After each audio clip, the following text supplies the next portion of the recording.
لیارێکی بەهێزی هەفتەی 26 خولی نایبی کوردستان هەندرێن میوانداری شەقڵاوی کرد. هەردوو تیپ بۆ ئەوەی لە ڕکابەری پلەکانی پێشەوەی ڕیزبەند بمێننەوە بۆ سەرکەوتن دەجەنگان. لا خولەکی شەژ محەممەد هاوار بربەستی یەکسانی شکاند و گۆڵ یەکەمی بۆ هەندرێن لە یانەکەی پێشووی تۆمار کرد.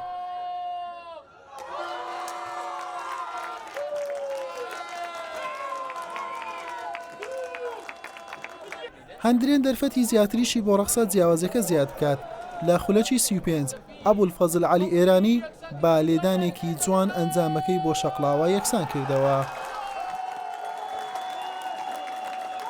لا کۆتایەکانی نیوەی یەکەم هێمن ناظم با هەوڵێکی تاکە کەسی و با لێدانێکی بەهێز لە دوورەوە گۆڵێکی نایەبی تۆمار کرد و هەندرێنی بۆ جاری دوم لە یاریەکە پێشخست. لە نیوەی دۆم خاوەن ماڵ باشتر دەرکەوتەوە و کۆمەڵێک دەرفەتی بۆ ڕەخسا گۆڵی زیاتر تۆمار بکات.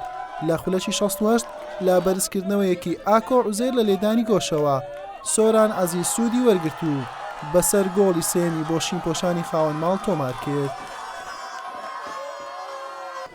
ئاکۆ دوای 5 خولەک بە هەوڵێکی تاکە کەسی و با لێدانێکی بەهێز و جوان لا دەرەوەی هێڵی سزا گۆڵێکی ناوازی تۆمار کرد و هەندرێنی کردە خاوەنی گۆڵی چوارەم.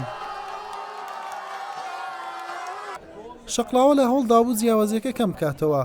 درەنگ پێیگەیشت لە خولەکی 93 ئاشتی ئیدریس گۆڵی دۆمی شەقڵاوەی تۆمار کرد. بەڵام کاریگەری لەسەر ئەنجامەکە نەبوو.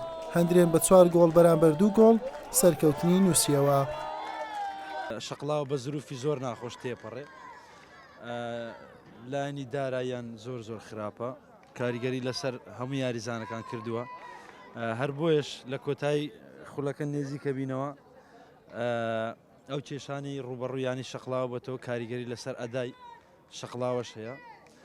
هیوادارم کێشەکانیان چارەسەر بێ و یانەی شەقڵاوە بگەڕێتەوە سەر و ئاستی کە لە قۆناغی یەکەم و لە دوای قۆناغی دۆمی شەتا ڕادەیەک 5 یاری یەکەم زۆر باش بووین بگەڕێنەوە سەر و قۆناغا بەهەرحاڵ پیرۆزبای لەیانی هەندرێنەکە. سەرتا سوپاس بەخوای گەورە، دوای کۆمەڵێک یاری کە نەمان توانین سەرکەوتن بەدەستبینین لەم یاریە توانیمان سەرکەوتنێکی باش بەدەستبینین. ئینشاءڵڵا بتوانین لە یاریەکانی داهاتوش بە هەمان ئەنجام سەرکەوتن تۆمار بکەین. وەڵایی یعنی زۆر پێمان دەڵێ لە تەمرین زۆر لێمانەکی دەکاتەوە کە لە دەرەوەی ناوچەی سزا شوت بکەین.